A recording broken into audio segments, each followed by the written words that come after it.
All right, this is a speaker meeting. We ask that you relate to the feelings being shared so you can better identify with our stories. Let's give a big welcome to our guest speaker tonight. Our speaker is Tom P. from Dana Point. Thank you. My name's Tom. I'm a real addict. I'm putting my watch on the thing so that the newcomer has hope that I'll stop. I'm grateful to be here. Very grateful to be sober. Grateful to be in a meeting. I want to congratulate all these guys, all the folks that took chips. 9 months, 6 months. Can you hear me? Can you hear me in the back? Really want to welcome the newcomers, all the people there. I counted something like 21 or 22. Welcome to Cocaine Anonymous. Welcome to the emergency room. I love Cocaine Anonymous. I get very passionate, and I'll try to hold it down. But it's a privilege for me to be here and try to carry a message of hope and vision, the way I heard it, and I'm grateful. I'm very grateful. We're instructed in the book Alcoholics Anonymous that our stories disclose in a general way what we were like, what happened, and what we're like now. So that kind of implies a suggestion on how to share, and that is because what I was like may create identification with the still suffering cocaine addict, the alcoholic. And what happened is what changed me, and what I'm like now is changed. So it's a process of change. However, the what I'm like part is problematic in that it requires that I remember what I was like. So I make it up most of the time. Because I was a blackout drinker, and I used cocaine to the point of psychosis and schizophrenia. So there's a lot of parts that are blank. I have some ideas about what happened, but the public record doesn't necessarily agree with what I recall. I do know that I was arrested 48 times between 2002 and 1992 and 2001. That's from the public record. I also know I like to tell this story because it kind of gives you a sense of what I was like, and that was a couple years ago. My daughter calls me because she's living in my house up in Colorado, and we were in the process of getting ready to finish. I'd remodeled the whole house. I'm getting ready to re-landscape the property, and it's a nice property. And so she had called, needed to have the utilities located, the gas, the electric, and the water. And so the utilities company come out to do the location, the service location, and they bring a police escort with them. And Taryn calls me and she says, "Dad, what's up with this note in the file that the utilities company needs to bring a police escort?" And I said, "Oh, that." Well. Well, I guess here's my idea. Here's my view of what happened. I don't remember the year or when it was, but I was outside, and I was, in 3 or 4 in the morning, watching the sky, as what I used to do is staring at the sky, staring at the moon and the stars, wondering why I wasn't there, because that's where I belonged. And while I'm doing that, I see the spaceship come down, and it latches onto the street light, and it starts sucking energy out of the street light. And I'm watching this thing, and I go and run in the house, and I grab an axe, and I come out and I start chopping down the telephone pole that holds the street light, because I had created a neighborhood watch program right then for extraterrestrials, and because I was, even back then, I was service minded.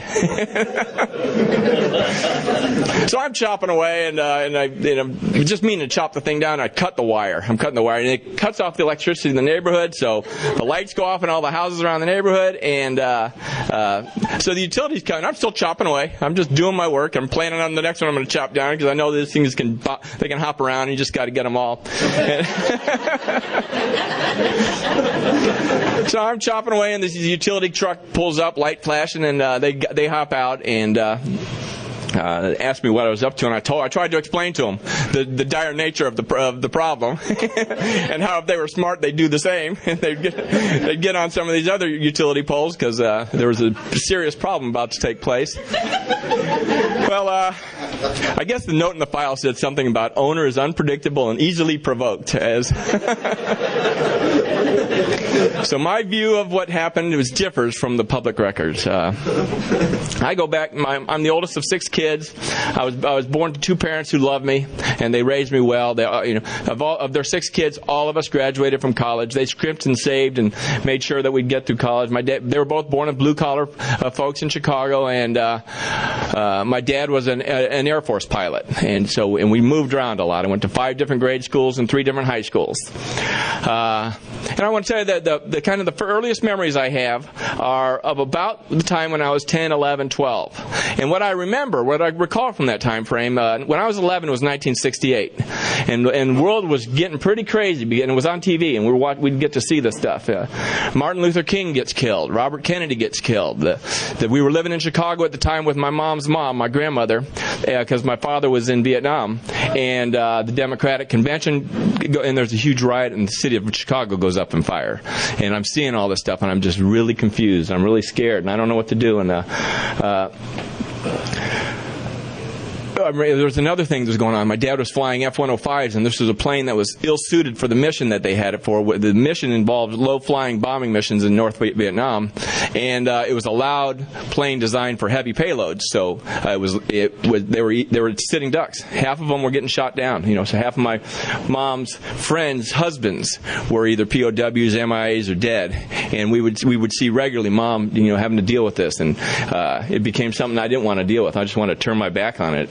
But I was living in fear all the time, and I was living in fear that my dad wouldn't come back, and he did. He managed to get through there without 132 missions without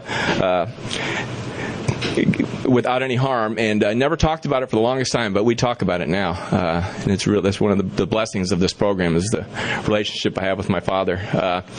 Anyway, I'm 11 years old then, and I'm just confused, and I remember kind of over a period of time making a decision that the only person that I could rely on is me, that I can't rely on anything else because it's always going to let me down. So I begin this process of relying on me, and very, very soon after that I become very angry. I start, become vandalistic, and start treating my anger, my fear, my self-pity with sniffing glue. I started sniffing glue, and then very soon after that I had my first drunk, and I blacked out. And I enjoyed it. I absolutely, so much so that all I could think about for the next month until we could plan it with my buddies to do it again was making sure that we could do this. And I'm the one that stole the booze from the officers club and arranged for it. And I believe today that what had taken place is I crossed the line with my first drunk, and a mental obsession took over that's more powerful than my will. And that mental obsession was born of the effect produced by drugs and alcohol. I like to get loaded. I really like the effect produced by drugs and alcohol. The effect I like is I can recall back when I was in college in Arizona, we had gotten a big 6-foot nitrous tank, and I'm hitting on this nitrous tank, and I'm the first one, and I'm falling. My face is about to hit the coffee table, and all I can think about is I'm doing this again. That's the effect I'm looking for. I'm looking for that complete get me out of here quick mode. That's why I drank and used. And I drank and used for 31 years. Drinking caused me a problem. Drinking and I discovered drugs very, very early on. In Hawaii, we started smoking pot. That's where I lived. We moved from Chicago to Hawaii, and that's when I was in junior high or intermediate school there. And got in a lot of trouble, got always in trouble, and so much so that my freshman year of high school, my parents put me into an all-boys Jesuit school over there. It cost them a lot of money to do that, and they did. And I continued to get in trouble. Alcohol caused me problems. I was a good athlete. I was a good student. I was, had good parents, and when I was a senior in high school, the way I drank was I usually drank a couple times during the week and always on the weekend to celebrate, no matter what it was, to celebrate and smoke pot and do mushrooms, whatever we had to get our hands on. Senior year of high school, I'm on our basketball team. It was a good basketball team. We were ranked third in the state, and I was the second leading scorer in the state. And the week before the state playoffs were to begin, we get the week off, and because they have the state wrestling playoffs. And so we went to the state wrestling playoffs. playoffs, and me and a couple other buddies, I'd just get really drunk. And I end up blacking out, and at some point end up on the mat with the yelling at the ref, and in the wrestling match in front of all the athletic directors from the schools, and so they were left with no option other than to kick me off the basketball team right before the state playoffs. And of course, it was their fault. That's the way I dealt with it, and that's the way I convinced the world that, or at least I explained it to the world. It was their fault. They just didn't understand me. I went to college. I played football at a little school in southern Colorado, and at the end of that first semester of playing football, I was asked to come into the coach's office and dismissed from the team for smoking pot in the dorms. And I moved on to the University of Colorado, and I walked onto a baseball team there, the collegiate baseball team, and I made the team, and I'm scheduled to start in left field when their opening game against Oklahoma State, and I'm sitting in my room and I'm smoking pot, and it just, what's the use? I'm going to blow it anyway, and I don't even show up. That's what drugs and alcohol did to me from the and I never even considered that there was a problem. I never considered there was a problem. What I struggled with was trying to put structures in my life in such a way that I could drink and use without damaging the environment around me too much. And I did that with reasonable success, so I was able to continue this. I ended up finishing up college in Arizona, at Arizona State.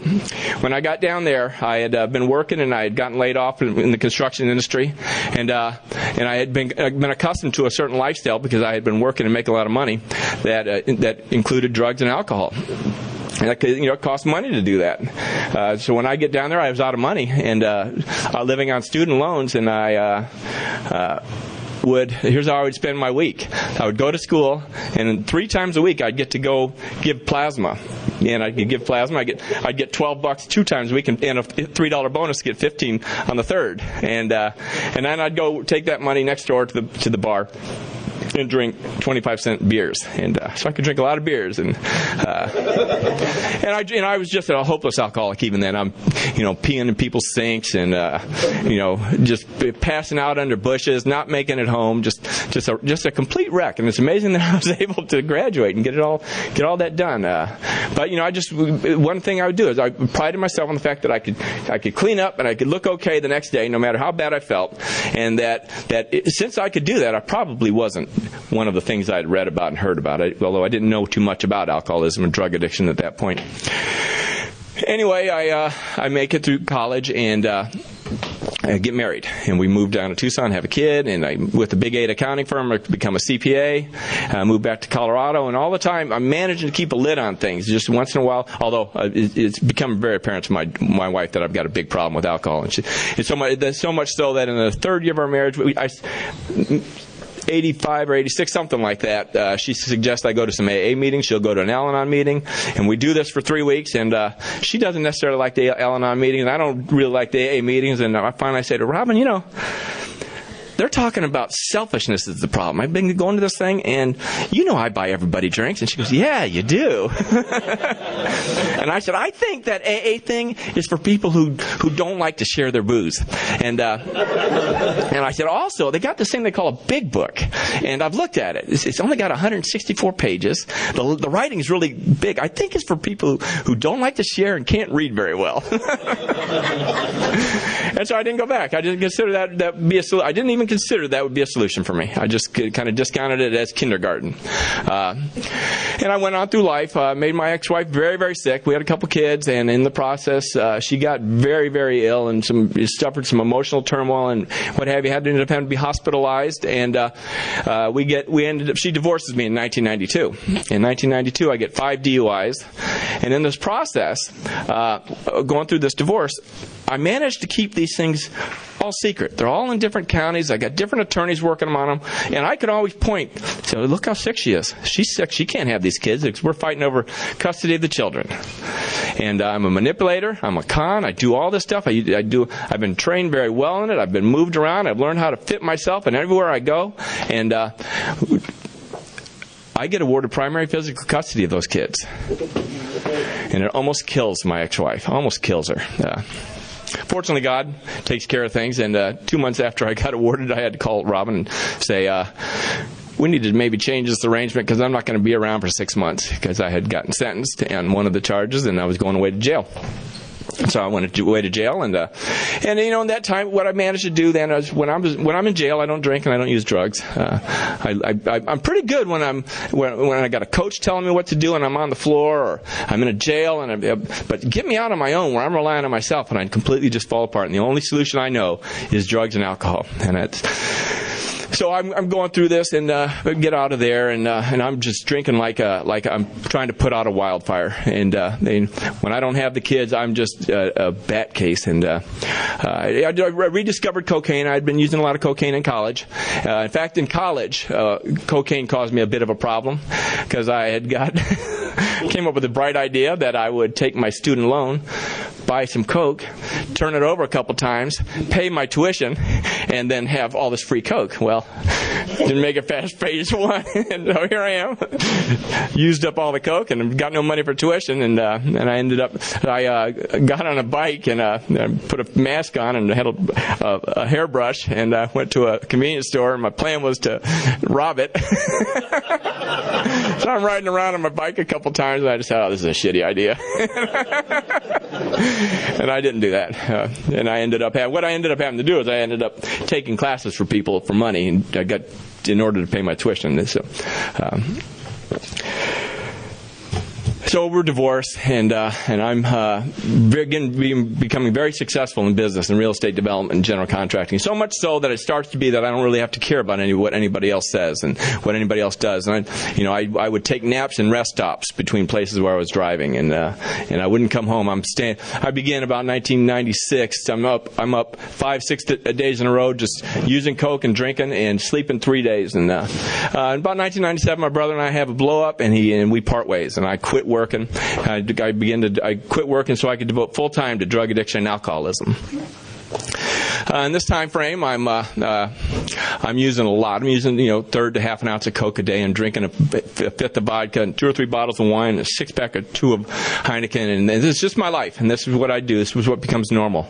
And I go through this process, and I become incredibly schizophrenic and psychotic, and new problems start to crop up. I get 2 more DUIs, and I get charged with felony possession 4 different times.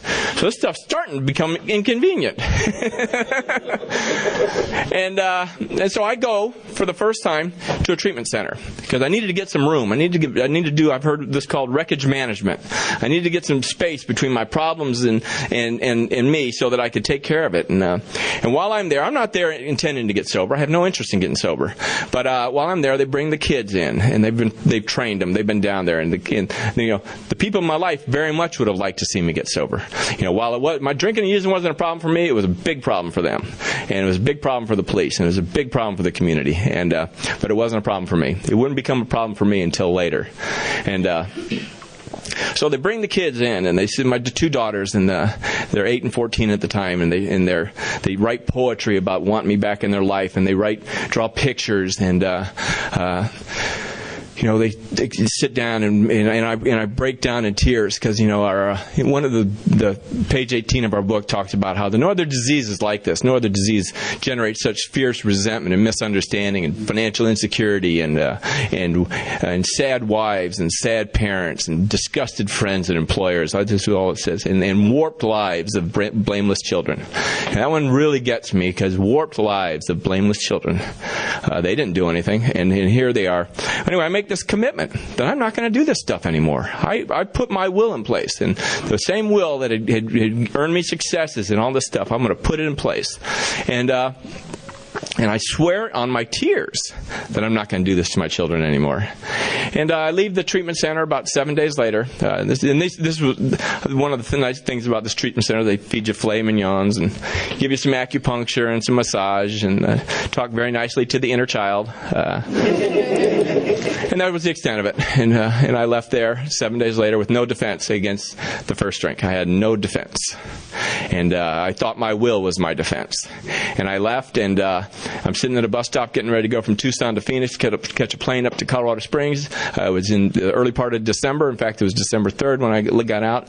And the plan was I'd get up there, and we'd get our lives back to normal, and they were going to have this big Christmas dinner. And they were going to have me at this Christmas dinner. My daughters were going to plan it and put it all on. Well, I get to the bus stop, and I see there's a case of Heineken over here. And I order one of those Heinekens because I'm not going to do it like I used to do. I'm just going to have one. I wasn't aware that I've got a physically abnormal relationship with drugs and alcohol. I don't know this at the time. Today, one of the beauties of one of the benefits and graces of this program is it makes sense of that 31 years of insanity. And now there's two different kinds of insanities. There's the insanity of what takes place when I'm using. And that's crazy. It's insane. It's to the point where they'll pick you up and they take you to these involuntary places. One I was very familiar with was called the Lighthouse in Colorado Springs. I got time. I'll tell this story. So I've got some people living with me, taking care of me. And this is after that treatment center. And making sure I eat. And one night I'm out. It's about 4 o'clock in the morning. I'm doing my perimeter check, making sure everything's fine around the neighborhood. And I just start to notice some things being out of place, because I pay attention like that. And I notice some things have moved. And I've been paying attention to these two people who are taking care of me. And I'm a little bit suspicious of them because I'm involved in some big projects because I've been having to deal with the extraterrestrials. And now I'm working on this thing where we're going to. It's a big deal. I was going to have to become the reincarnation of Jerry Garcia, and it involved me learning music and understanding the Bhagavad Gita and reconciling the Bhagavad Gita with the Bible, and big project. And so that's what I spent a lot. It's not like I didn't do nothing. My life was full. In fact, I needed all those hours I was up. Anyway, I come back through the garage and I notice some things have moved, and I look in the refrigerator and it's full of like some new beers and stuff that I didn't buy. And I open the freezer and it's full of this meat. And I'm looking at the meat and it's not been wrapped at a grocery store like Albertsons or Safeway or King Soopers. There was this Kroger's out there, and I'm looking at it and it's interesting. And I start because I've been paying attention. And one of the things that came to my mind was this is interesting.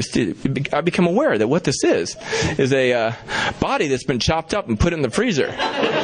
And why would they do? Because they're trying to frame me. Because I'm involved with this huge thing that's going to reconcile the world. And how do you discredit a movement? Well, you discredit I was going to be the mouthpiece for this movement. Well, you discredit the mouthpiece, and a good way to do it is for the authorities to find a chopped up body in his freezer. And I'm onto him. I figured it out just like that. And well, I had made that, and so I've got to thwart their plans. I take the body. It wasn't a body, by the way. It was about $1,000 worth of custom deli meat that came down from Denver from a little boutique deli. And well, I took John. Here's what I'd figured out he was that a friend of mine used to come and play guitar when I'd play drums in the basement. And John hadn't been there for like 2 weeks. And I was worried about him. I hadn't seen him. Well, obviously, I figured out what had happened to him. I took John and I buried him all over the Broadmoor neighborhood in Colorado Springs in order to thwart their plan and be able to have my own plan to put back into place. And I booby-trapped the house from the outside in. I've got bungee cords and golf clubs over doors and stuff. And then it's about 7 o'clock now, 7 or 8, and I start ringing the doorbells, and they come and I've got my baseball bat. I said, what'd you do with John? They said, what are you talking about? And I said, well, I know what you did with John. Don't play stupid with me. And I go on a rant, and they said, Tom, you need to go to sleep. So they talked me to go to sleep, and I slept for 3 days or so, and it was what I would do. And I get up, and of course this is very present to me. I'm getting up, and I'm up in the attic now, and I'm smoking some crack and drinking some vodka, reading Wall Street journals from the 70s, because that's where I got a lot of the clues about what I was supposed to be working on. And what I noticed was that one of the registers was off, and there was heat blowing up in the attic, and it was getting really hot, and I just determined that what they were trying to do is blow me up and get rid of all the evidence because they were going to abort their mission. So I grab the axe, and I'm up on top of the roof, chopping a hole in the roof, and And the authorities came and got me down, made me go to this place and shoot me up with stuff, and I'm shuffling around, not able to go anywhere until I begging people to sign me out, and nobody would sign me out. Anyway, I used to think that's what was insane about drinking and using. I used to think that was the insanity of drugs and alcohol, that I would get loaded and all the stuff. Insane to get arrested 48 times, insane to get 7 DUIs, insane to wreck a marriage and wreck children's lives. I used to think that was the insanity of our disease. I know today, as a result of the book Alcoholics Anonymous, in my experience, that the real insanity of my disease that's what's supposed to happen when you use drugs and alcohol to the amount that I use. That's the effect I'm looking for. Complete detachment from here and now. I want to get loaded. I want to get completely, and that's what's supposed to happen. What's insane is that I'm sitting in that bus station, and I look over there, and I take a drink. I take the first drink, and the book promises me, the program promises me, that I will have no effective mental defense against that drink on my own. So when I stand up here and introduce myself as a cocaine addict, I'm not saying I shouldn't use or that I can't use. What I'm saying is I am going to use unless I get in touch with some power. Because I've got no power to not take that first drink. Well, anyway, I take that first beer. I end up drinking all the rest of them. I get on a bus to Tijuana instead of to Phoenix. And I do what I do. I get on a plane from San Diego. I go to Lake Tahoe, Lake Las Vegas. I used to keep money in casino cages just in case there was like these moments where you need to get cash and they've taken your credit cards away. And so I go do that, and 10 days later it dawned on me that I haven't called anybody to tell them I'm not going back to Colorado Springs, that I wasn't going to be there. And later my ex-wife tells me that for 3 hours my youngest daughter sat on the porch, and they would open the door and say, "Dad's not coming." And she'd say, "Oh yeah, he is. He's just out buying us presents. He'll be here. He said he was going to be here." And that's a warped life. That's what happens to me, is I have no effective mental defense against the first one, and so I'm going to be taking that first one. And so I got two problems. I got a problem that I've got a problem physically, and that is I get loaded. We call it, the book calls it a manifestation of an allergy, a craving, that once I put it in my body takes over and I get loaded. And that's been my experience. I thought that was the purpose of drinking and using. I thought I did that because I wanted to. But it made some sense to me when I first learned this, because it explains why in a blackout am I busting into a bar trying to get more tequila when I've already got the effect. I don't even know what the heck I'm doing. I'm trying to take care of a craving that's beyond my mental control. Once I put the first one in so I can't. So it would seem that the solution would be, if you're having trouble and you're getting in problems because you drink and use, just don't do it. Just don't do it. The deeper problem, the more graver aspect of my problem, is a problem that centers in the mind. And that is that I'm unable to, at certain times, to bring forth with sufficient force the consciousness of the misery, suffering, humiliation of that week prior. It's just not there. It's like my thinking slips down a rabbit hole. The book calls it a peculiar mental twist, a mental blank spot.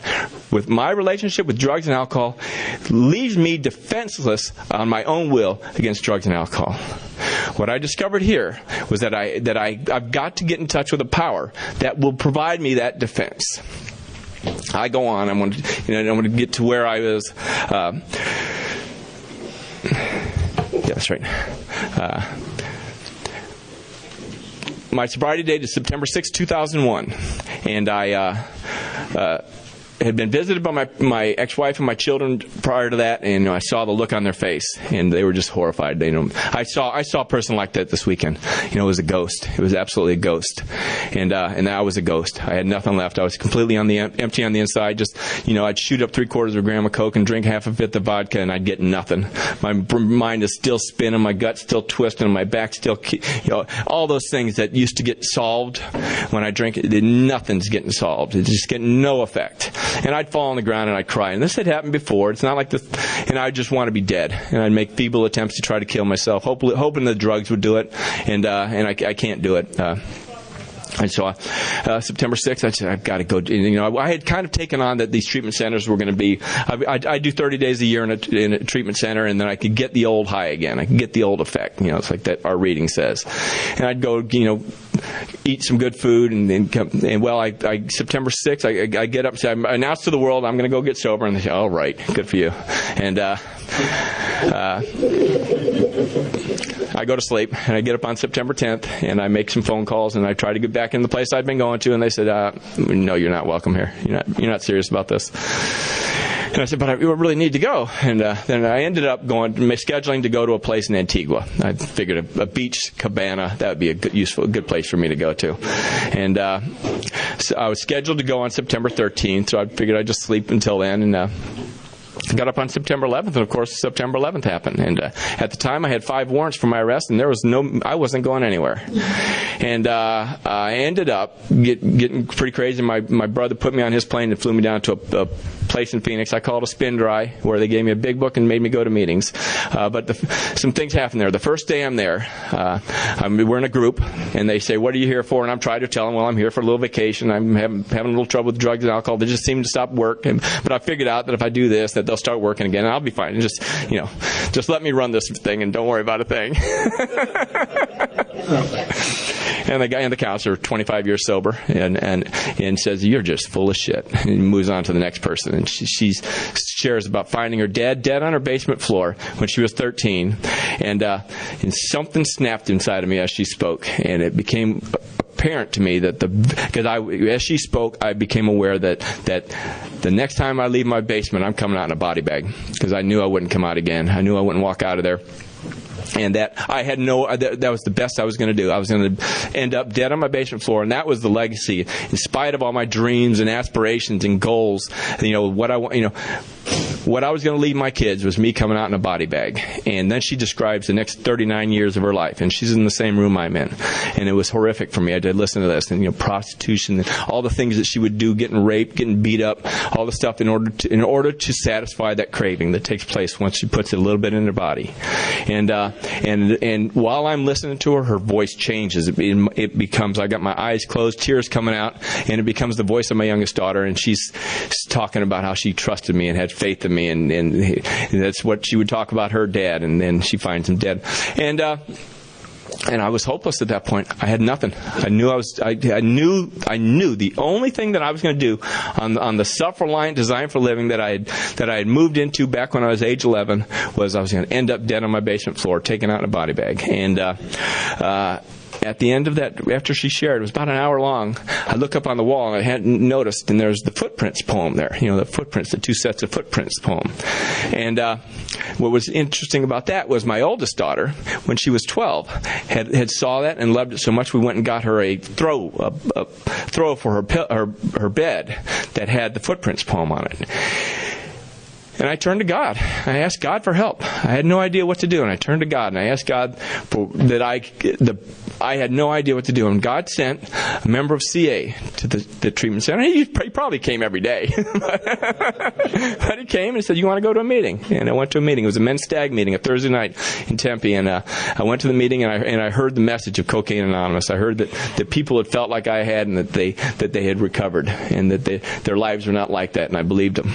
And the following Saturday, another man from Cocaine Anonymous came in doing a panel into the treatment center, and he carried a message of hope, and he had a vision. And the vision was that I could live a life today, forever, one day at a time, the rest of my life. I could live a life that I was free of that merciless obsession with drugs and alcohol. And I believed him, and I started doing the work, and I did enough work there while I was there to get in touch with the power enough that I could hear what the suggestions being made. They suggested that I come out to Dana Point and go to a recovery home, and I took the suggestion and moved out here, and that was in October of 2001. And while I was out here, I remember I still had 5 warrants for my arrest in the state of Colorado, so I was a fugitive, and I was going to 2 or 3 meetings a day. I was going to 18 meetings a week is what I was going to, and I would take the bus and I'd walk and I'd get picked up, and And I went the first week I'm here. The first meeting I go to is a meeting down in San Clemente on Wednesday night, the Zoo's CA meeting. And the last meeting I had been in Tempe, the last Thursday night stag meeting, I had asked for some names of people I might contact when I got out here. I got a couple names, and I put them in my little big book. And I get out here, and the first person to share at the Zoo says, "My name is David Booth. I'm a cocaine addict and alcoholic." And I opened my book up, and sure enough, that was the first name I had written in my book, because God was doing for me what I couldn't do for myself, because I'm still self-reliant and still run by self-will, and I would have figured out a way to not get a sponsor. Well, God made it so apparent to me. I asked this man to be my sponsor, and he took me, along with Thurman, to a 4-step workshop that following weekend. And I did a 4-step workshop, did the 5th step with him the following week after that. He took me to a convention after that, and my life was changing. I was still absolutely nuts. I don't have enough time to talk about it, but I was nuts, and but I was certain you needed to know what I had to say. One of the things that happened to me in the recovery home that I was at, it was they banned me from the newspaper. They didn't like the clues I was bringing out. Anyway, I'm doing the stuff. I'm getting involved. I'm being part of this deal. And about 5 months later, my grandmother died in Chicago, and we all went out there to the funeral. And while I was there, I talked to my family, I talked to my attorney, and figured out that what I needed to do is go back to the state of Colorado and turn myself in and take care of some of this stuff. Because I've been doing some 9-step stuff, and that was a pretty serious 9-step deal for me, was to get right with the state of Colorado, get right with civilization so that I could walk a free man. And I went back, and I thought what I'd do is I'd, still running on self-will, and I'd turn myself in on the easiest charge, because I'd already pled guilty. I just never showed up for sentencing. And I'd go to that court, and I stipulated to do 7 days on that, and it was DUI number 6. And I think that DUI was even back from 1998, and here it is 2002, and I'm just starting to deal with it. I was getting ready to deal with it. And the judge says, "What are you here for?" And I told him what I was there for. I was going to do my 7 days and get out and go take care of all this other stuff. And he says, "I don't think so." He says, "Yeah, I'm not going to accept that stipulation. You're going to be here for a year." And that was a problem, because not necessarily because of the year, but because I had these 3 unresolved felonies behind it, and there was a potential 3-strike deal in the state of Colorado. And after 7 days, I had done the math, and it wasn't looking good. I was going to be there for a long time. I was worst case in every deal, and it was just not going to be good. And plus, I was in maximum security in a county facility because of the unresolved felonies, and so I have no freedom. So 23-hour lockdown, and can't get out and get books, nothing. It's just absolutely miserable. And I pray. After 7 days, I said, what I need to do is pray, and I asked God to show me that me being there was that I was doing His will, and that me being there was what He had in mind for me. And the next morning, a chaplain comes in and gives me a Bible and says, "You want a meditation?" I get the meditation. It's called Our Daily Bread. I open it to that date. He said, "Read Romans 12:12." Well, 12:12 says, "Bless those that persecute you, bless them, and do not curse. Give up your conceit and be with people of low position. Where there's joy, share in the joy, and where there's sorrow, share in the sorrow." And I read on further, and it said, "The authorities are in place to carry out my will."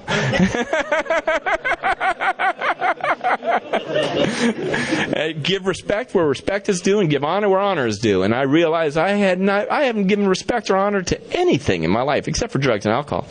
And I realized that I was right where God intended to me, and a sense of safety and peace came over me at that day, and it became just where I needed to be. And I began a practice of prayer and meditation. Had a lot of time to do meditation, and I started doing that. Very quickly after that, I got some freedoms, and I got to start getting out into the population, and I got to go to the library, and I started getting books on God. I kept a bibliography, all these books on God, whether it's a Judaistic view or a Christian view or a Hindu approach or a Buddhist approach, and I got books on meditation, and I read that stuff, and began working with guys, and got a big book and a 12 and 12, and started sponsoring guys in there, because pretty much everyone that comes in there is it's an interesting place where I was, because it was people who were just about to get sentenced or who had been sentenced, and they were just getting ready to get shipped off. And so that's where I was. And very quickly, I became, somebody with seniority, and because I was stuck there, I couldn't. But I started going to the other places, the other counties where I had to take care of the other charges. I go on writs, and And I go to I go to the first one, and it's DUI number 7, and I get in front of the judge, and he says, "What do you have to say?" I said, "Well, Judge, I've been wasting your time. I've been wasting the state of Colorado time and the people of Colorado's time. I'm right here to do whatever it is you have in mind." And he gave me time served. And the next judge I went in front of was a judge in Colorado Springs. It was on my first one of the first felony. I had already gotten a felony dismissed in front of her. This was going to be the first felony charge I had to deal with, and I recalled that at one time she told me that when I was in front of her, she says, "Tom, you just need to get help." And I'm using it for like the next year and a half or something. Every time I'd use it, I'm thinking, what does she mean I need to get help? I'm shooting up, and I'm not working. She's working. She needs help. And but I could never get her out of my mind. And when I got in front of her, I couldn't even talk. I just broke down. I couldn't talk. I was so grateful that I was there, and I understood what she meant, and that I had gotten some help, and that things had changed for me. Anyway. I did all that and satisfied what was needed to be satisfied, and ended up, after serving 6 months, getting released on a reconsideration and sent back to California, and went back into the recovery home. And I want to tell you that I just got my driver's license back this June. So for 6 years, although there's a little stint in there, I was driving, and it was made me go insane, so I stopped. Fortunately didn't get arrested or anything, but I was so full of fear, and I realized that the reason I was full of fear is because I was running on self-will. And when I run on God's will, that fear disappears. And so I stopped doing that, and I started living this thing. And that's the way I live today. My ideals are grounded in a power greater than myself, just like the doctor's opinion suggests, in order to recreate my life. So my life is constantly being recreated. It's constantly, because every time I go through this process, every time I hear somebody else's fifth step, I'm changing. Every time I get to come up and share my experience, strength, and hope with you guys, I'm changing. The forward to the 3rd edition of the book talks about that recovery begins when one alcoholic, when one drug addict shares their experience, strength, and hope with another. And I believe that 2 things take place there. I know in my experience, when an alcoholic, when a member of Cocaine Anonymous came and shared their experience, strength, and hope with me, what I got some hope. I had surrendered enough that I could allow that person to get through my self-reliant, self-centered defense, and I could believe what he had to say. And when I did that, I got some hope that maybe I might get some freedom too. And what I know today also from my experience is that when I share my experience, strength, and hope with somebody that's new to this and is still suffering and is hopeless, is that I get some spiritual healing. To the untrained eye, it would look like the solution to our problem is normal living. That if I go out and I do things, but I want to tell you, for 31 years, I tried that. And that just makes me sicker. What I need to do is I need a change that comes from the inside out, that is provided by God, by a power greater than myself, that allows me to shift my perspective of the life that I live in. We have a beautiful solution here. It's a 3-part solution because I got a 3-part problem. I got a problem physically. So the physical problem we solve by not drinking and using. I look around here and I see somebody drinking and using here. That doesn't mean that they weren't drinking or using before, but right now we're not drinking or using. So I got a chance in this time frame to go a period of time without drinking or using, being part of the fellowship. So the fellowship, living in the principle of unity, allows me to stay in touch with you guys, and we're not drinking and using. And I can, because if I think, well, margarita's a good idea, Steve might say, no, Tom, that's a bad idea. And remind me. And so he provides some sanity in my life. But I can't be with you guys all the time. A lot of time I'm alone. A lot of time I need to be on my own. And the other part is, if I have to deal with you guys the way I came in here, I'm afraid of you. I'm ashamed of what I've done to you. I don't trust you. Something about me has to change. Something about that has to change. Because that stuff stems from my self-centeredness, from my fear, from my self-delusions and my self-pity. Something about me's got to change. So I have to go through a process. The second part of the process, I need to recover. I need to have that mental change. I need to have a profound alteration in my reaction to life. My reaction has always been my problem. I got to have a change there. And how I do that is I work the steps. The steps are intended to put me in touch with power. It's a series of precise, specifically detailed instructions. And the first step is a reflection and a conclusion. I'm screwed. I concede to my innermost self that I am hopeless. I got the physical problem. I got the mental problem. Step 2 is, okay, I'm going to accept a spiritual solution for this. Because the book says, when the spiritual malady is overcome, we straighten out physically and mentally. So our work is about straightening out, overcoming the spiritual malady. And how do we overcome the spiritual malady? It says here in the reaching out, I just was thinking about this, is that spirituality comes from caring about others. So the change that takes place in the steps is I become able to care about you. I become able to actually consider that maybe you are living, loving, just trying to get by in life just like me. That there's no difference. That we are children of the same Creator. And from there, what I get to do is I get to then move to a different way of being with you. The third leg of the third legacy of recovery is service. So I now have a different way of participating in life with you, with my family, with my children, with the community. And that is I get to express my gratitude for what I get to experience one day at a time by what I do. And I don't do what I do in order to get something. I do what I do because I get to. Because how else can I thank you? How else can I thank God? There's no other way. In fact, I can't thank you enough for what I've got today. For what Cocaine Anonymous has given me. I can't thank you. It's not enough. And as I do, the funny thing is as I do this, I get back. There's a story that talks about not wanting to trade this life for what I had back then. The life I had back then was exciting and crazy, but I wouldn't trade a day of this for that. I wouldn't go back there. I wouldn't give up what I've got today. I wouldn't give up because what I've got today is freedom.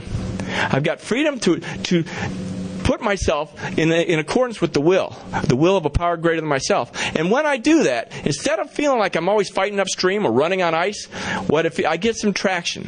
When my will is aligned with God's will, I get some traction, and life works. And I'm not trying to fight windmills or steer the Titanic or whatever. I just live, and as I live, it changes. I've got 2 grandchildren, and I get to, it's amazing. I've got a wonderful relationship with my children, wonderful relationship with my father. All that, it's amazing what this program has brought about. And one last story, and that is that there's the tradition I come from, the spiritual tradition is Catholic. Some people call themselves recovering Catholic. I call myself a practicing Catholic, and that is because I practiced the faith. I misunderstood it when I was growing up. I didn't quite hear things properly, and although they were the number one, they were up high on my resentment list. I understand now that the problem resided with me. Any problem I have that resides with me. And there's a story about a couple guys, and there's a healer, a carpenter's healing people, and it's very crowded. They can't get anybody to them, so these people jump up on the roof, they tear the roof off, and they lower this guy that needs this paralytic down to him, and heal the paralytic. And he gets the carpenter tells him to take up his mat and walk. Well, what I get to do today is I get to be one of those guys up on the roof. I get to try to do what I can to get somebody down to the source of the healing. The source of the healing is a power greater than me. We don't have a monopoly on that power. We don't try to describe that power, and we're not competent to describe the nature of the power. What we have competency in, what I have competency in, is demonstrating the need for that power. And so every day, what I get to do is allow that power to work in my life, and I stay free from the obsession of drink and use alcohol and drugs. Thanks for letting me share.